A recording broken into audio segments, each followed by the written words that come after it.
Distance between two points. मान लीजिए कि दो पॉइंट दिया हुआ है x1 एंड y1, एक और पॉइंट है x2 कॉमा y2। इस दो पॉइंट के बीच में point A and point B, मान लीजिए पॉइंट ए x1 y1 है, पॉइंट बी x2 y2 है। तो डिस्टेंस d बराबर ए बी, ये डिस्टेंस ए बी कितना होगा? तो ए बी बराबर is given by under root y2 minus y1 के whole square plus x2 minus x1 के होल स्क्वायर, पूरा का अंडर रूट। तो अगर मान लीजिए कोई भी पॉइंट दिया हुआ है 3,5, पॉइंट ए बराबर मान लीजिए 3,5 दिया हुआ है और बी बराबर दिया हुआ है 4,7।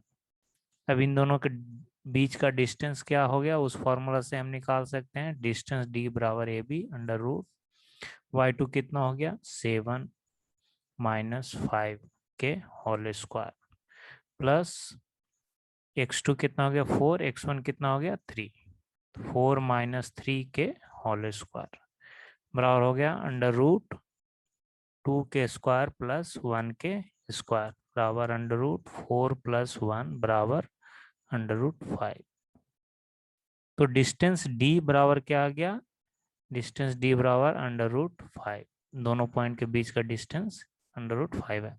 तो इस फॉर्मूला से हम दो पॉइंट के बीच का डिस्टेंस निकाल सकते हैं। स्लोप बिटवीन टू पॉइंट्स, अगर दो पॉइंट दिया हुआ है तो वो उन दोनों पॉइंट्स के बीच जो स्लोप बनेगा उसको निकालना है। तो जैसे मान लीजिए पॉइंट ए है, पॉइंट बी है।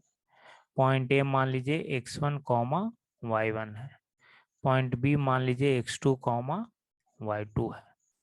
तो अगर इन दोनों पॉइंट्स को मिलाएंगे, ए बी को मिलाएंगे इस तरह से, तो जो एंगल ये थीटा बनाएगा हॉरिजॉन्टल एक्सिस के साथ, इसे हम स्लोप कहते हैं। तो स्लोप कैसे निकाल लेंगे? tan थीटा, tan थीटा हो गया, tan थीटा बराबर क्या हो जाएगा, ये p बाई बी, ये हो गया p और ये हो गया b, ये हो गया। मान लीजिए पॉइंट सी है तो p कितना हो गया बी सी डिवाइडेड बाई ए सी। अब बी सी कितना हो गया, यहाँ तक तो आपका y है, यहाँ तक ऊपर में y2 है, तो क्या हो गया y2 माइनस y1, ये कितना हो गया y2 माइनस y1 हो जाएगा।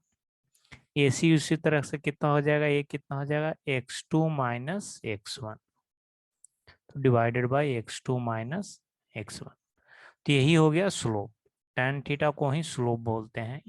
m बराबर tan थीटा बराबर y2 minus y1 divided by x2 minus x1। तो मान लीजिए अगर पॉइंट दिया हुआ है a बराबर 3,7 और b बराबर दिया हुआ है 4,9, तो स्लोप निकालना है तो क्या हो जाएगा, स्लोप m बराबर क्या हो जाएगा y2 minus y1 divided by x2 minus x1 बराबर y2 कितना हो गया 9 माइनस y1 कितना हो गया 7 डिवाइडेड बाई x2 कितना हो गया 4 माइनस x1 कितना हो गया 3 बराबर 2 डिवाइडेड बाई 1 बराबर 2। इसलिए स्लोप ऑफ ए बी हो गया, स्लोप ऑफ ए बी बराबर 2। तो इस तरह से दो पॉइंट के बीच का स्लोप हम निकाल सकते हैं।